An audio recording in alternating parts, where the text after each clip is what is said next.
ముఖ్యంగా మేము మా ఉద్యోగం పోయి ఒక 4, 5 సంవత్సరాలు అవుతున్నది. నేను కండక్టర్ కాబట్టి మా ఉద్యోగాలు ఎలాంటి ఉద్యోగాలంటే పబ్లిక్‌తో అటాచ్‌మెంట్ అయి ఉంటాయి. జర ఇంటెన్షన్‌లో చేయాల్సి ఉంటది. డ్రైవర్ గారు బస్సు నొక్కడం అనేది పబ్లిక్ లోపల, ట్రాఫిక్ లోపల మేము కూడా మంది లోపల టికెట్ కొట్టడం అనేది ఉంటది కదా! అక్కడ జరిగినాయి చిన్న చిన్న పొరపాట్లు జరిగిపోతాయి. ఇప్పుడు మీకే ఓ 4 టికెట్లు అన్నారనుకోండి, మేమేదో ఎండల్లో మంది వెనక ఒక్కోసారి రాంగ్ కొట్టడం జరుగుతా ఉన్నాయి.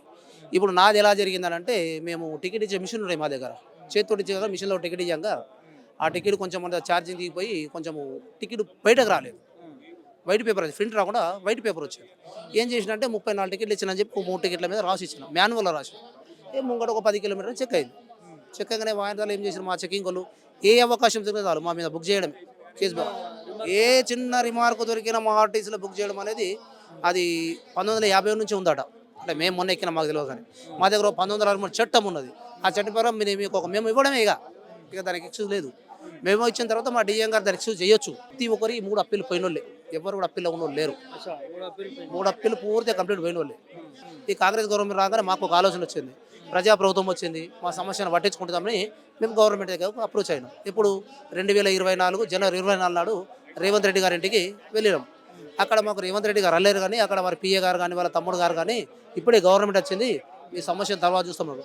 అప్పటి చెప్పడం తిరుగుతూనే ఉన్నాము. తిరగంగా దీని ఫలితంగా త్రిసభ్య కమిటీ అనేది డిసెంబర్ 12 నాడు వేసారు మాకు. ఆ త్రిసభ్య కమిటీ ద్వారా ఒక 15 రోజులు లేదా నెల రోజుల్లో ఉద్యోగాలు మీకు ఇస్తామని చెప్పారు. అది కూడా లేట్ అవుతా ఉన్నదని చెప్పేసి మేము జర ఉద్యమాన్ని తిరుగుతారని చేసినాము.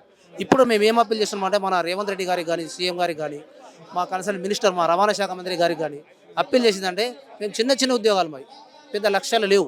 తీసి కొడితే 30-40 వేలు, ఎవరైనా సీనియర్లు 50 వేలు ఉండొచ్చు. ఇప్పుడు నా జీతం వచ్చి 36,000 వస్తుంది నేను ఎక్కితే. ఈ చిన్న జీతగాలను తొక్కేసారు మమ్మల్ని, మా భార్య పిల్లలు రుణపడేశారు. ఇప్పుడు మేము తప్పు చేసిన వచ్చిన కాదంటలేను, మా ముఖం తప్పు కానీ మా వెనక ఎంతమంది ఉన్నారు, మా ముఖాన్ని చూస్తే మా భార్య, మా పిల్లలు, తల్లిదండ్రులు వీళ్ళందరూ ముఖం చూసినా కానీ వీళ్ళందరికీ ఒకేసారి ఉద్యోగాలు ఇస్తే మీరు మాకే దేవుళ్ళు అవుతారు. చిన్న జీవితాలు రోడ్డు మీద పడ్డట్టు. అంతే కదా మరి. ఇప్పుడు మా జీతాలు ఎంత అండి, బయట ఎవడన్నా కమిషన్ తీసుకొని లక్షల రూపాయలు సంపాదించుకుంటారు. మేము ఏదో పేరు గవర్నమెంట్ ఉద్యోగులం కానీ జీతాలు తక్కువ ఉన్నాయి. ఇప్పుడు ఎక్కడ కంపేర్ చేసిన ఆర్టీసీ చాలా తక్కువ, అది ప్రపంచానికి ఎరిగిన విషయమే. ఆ చిన్న జీతమైనా వేసుకుంటామంటున్నాం కదా. జరిగినాయి కొంతమంది కావాలని చేసిన చాలా తక్కువ, ఎవరు చెయ్యరు నాకు తెలిసి. ఒక డ్రైవర్ యాక్సిడెంట్ కావాలని చేయడు కదా.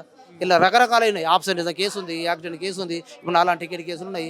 ఇక ఎవరు ఫంక్షన్ పోయి తాగేసే పొద్దుగాల మిషన్లు పెడితే ఆ మిషన్లు కూడా ఒకటి చెప్తాను, మిషన్లు పోలీసుల దగ్గర వేరే ఉంటాయి, మా దగ్గర వేరే ఉంటాయి. ఇప్పుడు మనం వాడే ఫోనే కొన్ని రోజుల తర్వాత అది ఖరాబ్ అవుతుంది, కొంచెం రాంగ్ పోతుంది, కాళ్ళు జంప్ అవుతుంది. ఇది కూడా అంతే జరిగి ఉంటాయి కదా. దీన్ని కొంచెం ఎక్స్క్యూజ్ చేసి ఇప్పటికే చాలా నష్టపోయినాం. కాబట్టి మేము అప్పీల్ ఏం చేస్తున్నామంటే, మన గవర్నమెంట్ కానీ మా త్రిసభ్య కమిటీ కానీ ఏం అప్పీల్ చేస్తున్నామంటే, మా ఉద్యోగులు మాకిచ్చి మా జీవితాలను తిరిగి నిలబెడతారని ఆశిస్తున్నాం. మిషన్లు పనిచేయకపోవడం కూడా ప్రాబ్లమే కదండి. ఇప్పుడు మనం ఒకసారి ఫోన్ చేస్తున్నప్పుడు మనకు వినిపిస్తలేదంటే దాని ప్రాబ్లం ఎక్కడ ఉంది, ఫోన్ లోపలనే కదా. ఎదురు అలో అలో అలో అంటాడు, మనం అలో అలో అంటాం. ఇక్కడ మిషన్ వల్ల కూడా కొంతమంది నష్టపోయిన వాళ్ళు ఉన్నారు. చాలా చిన్న చిన్న వాటికి కూడా మీరు ఉద్యోగాలు కోల్పోతా ఉన్నారు. మరి ఈ విషయం ఎందుకు ఎండి సజ్జనార్ అది సార్ దృష్టికి పోయింది. మేము స్వయంగా మేమే తీసుకెళ్ళాం.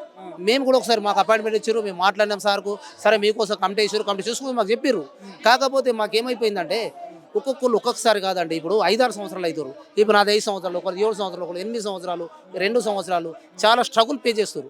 అందుకోసమని గవర్నమెంట్ మంచి గవర్నమెంట్ వచ్చింది కదా, మన సమస్యలు ఉంటుంది కదా. ఇంకో విషయం ఏంటంటే, అన్నిటికన్నా పెద్ద విషయం చెప్తా, ఈ గవర్నమెంట్లో అన్ని గ్యారంటీలు ఇస్తారు. ఇప్పుడు సామాన్య పబ్లిక్కే ఎన్నో రకాలుగా చేస్తున్నాను.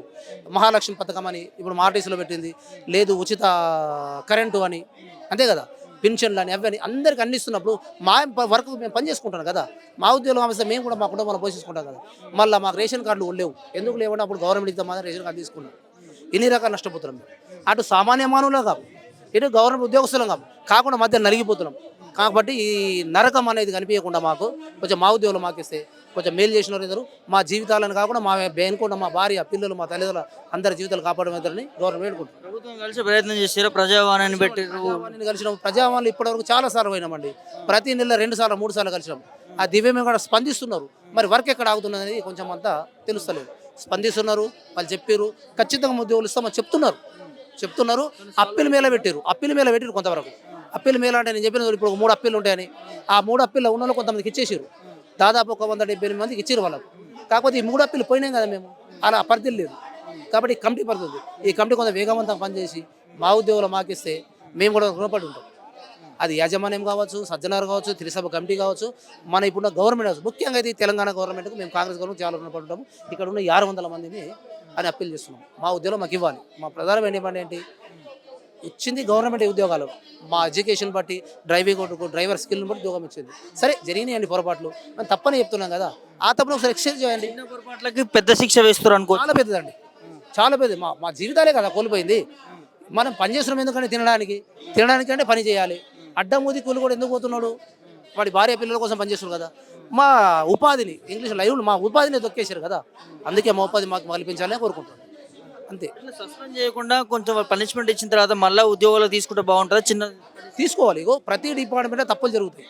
ప్రతి డిపార్ట్మెంట్లో ఎక్కడైనా కలెక్టర్ నుంచి పడితే కంపౌండర్ వరకు జరుగుతాయి. కాకపోతే సస్పెండ్ చేస్తారు. ప్రతి డిపార్ట్మెంట్ సస్పెన్స్ ఉంది. కానీ కొంతకాలం ఉంది, ఇంతకాలం 3 నెలలు 4 నెలలు అనేది ఉంది.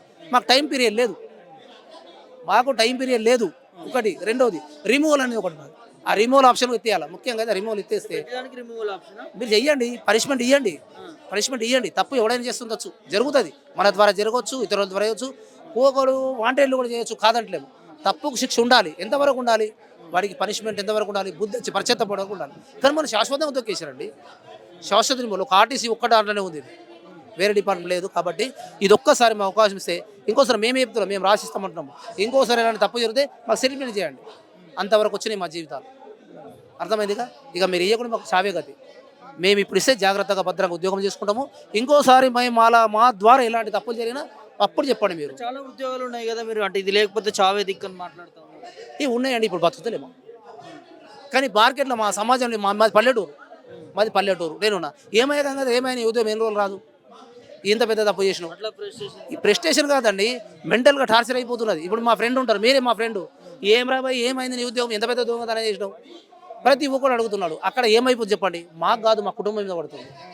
మీ కొడుకు ఏం చేసినా ఎన్ని రోజులయా? ఇప్పుడు మా ఆర్టీసీలో కూడా మా ఎండీ గారు మా డిఎం గారు ఎక్స్క్యూజ్ చేస్తే ఇప్పుడు అన్న ఉన్నాడు, ఏదో తప్పు యాక్సిడెంట్ చేసాడు, ఆయన ఉద్యోగం ఎక్కినాడు 6 నెలలకు, నేను ఎక్కలేదు అనుకో. అక్కడ ఏమైపోతుంది? అరే ఆయన గోపాల్ ఎక్కిన నీకేమైందా, ఎంత పెద్ద దొంగతనం చేసినామని ప్రెస్టేషన్లో మేము ఏమంటారు దాన్ని, అందరూ పడిపోతున్నాం.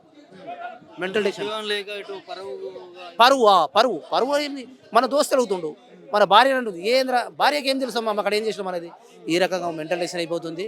ఇప్పుడు 10 మంది చనిపోయారు కాబట్టి ఆ మనుషులను, ఆ చావులను దృష్టిలో ఉంచుకొని మన ఉద్యోగంలోకి ఇస్తారని మేము కోరుకుంటాం.